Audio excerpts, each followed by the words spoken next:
When you're learning something new, it helps to see it in its most extreme form. So what would be extreme problem solving? Think of people who have to solve problems very quickly in highly stressful circumstances, and the situation around them is changing very rapidly. And to top it all off, if they were to make a mistake, their own life and perhaps many other lives along with that might be at stake. Yes, I'm thinking of pilots having to deal with in-flight emergencies. How well do pilots solve such problems? Well, presumably they do pretty well, which is why we trust them to fly our planes.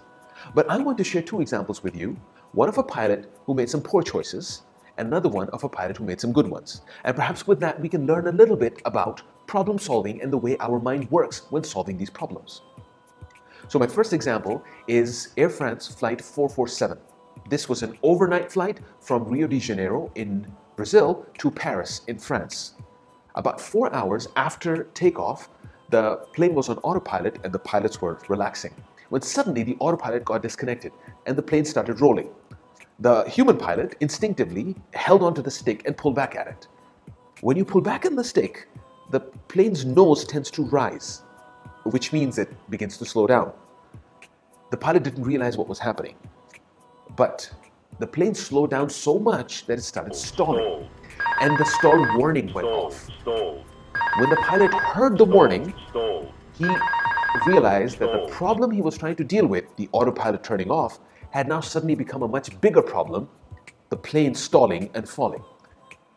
We know the pilot ought to have pushed the stick forward so the plane's nose would point downwards and he would gain enough speed for the plane to come into a lift situation again, and he would then put it back into autopilot and the rest of the flight would have been uneventful. Unfortunately, that's not what happened.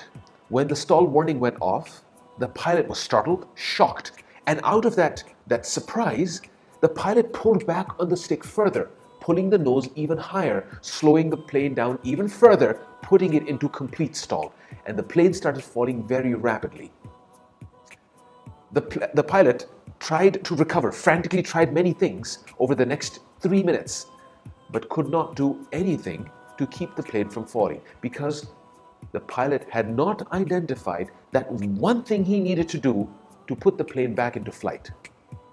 Eventually, the plane crashed with its nose still pointing up, killing all 210 passengers and crew on board. Very tragic.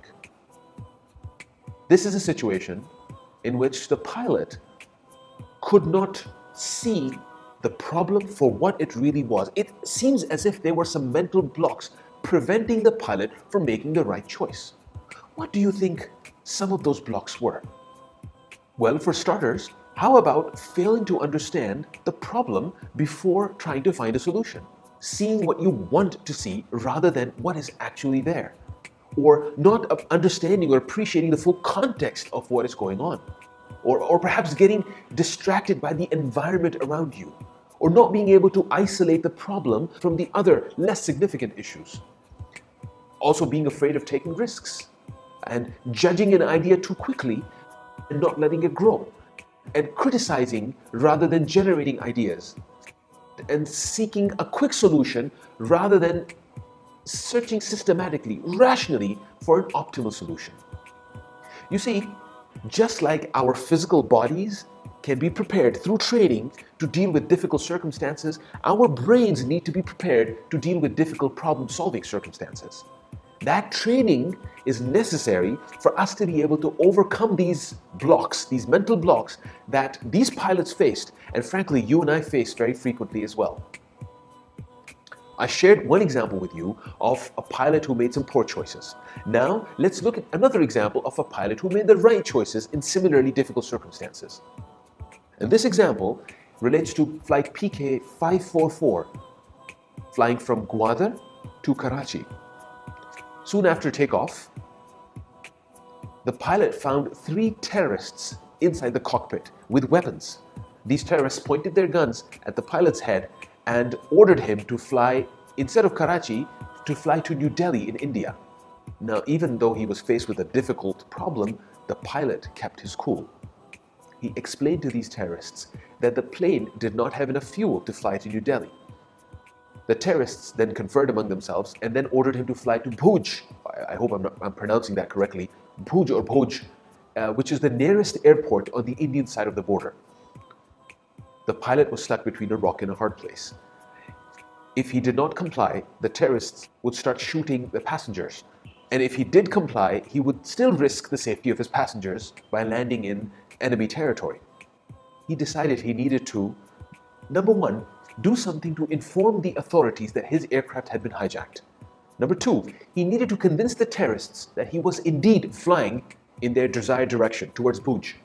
And three, he needed to land the plane safely as quickly as possible. With this plan, he changed the heading of the aircraft from Karachi towards Hyderabad.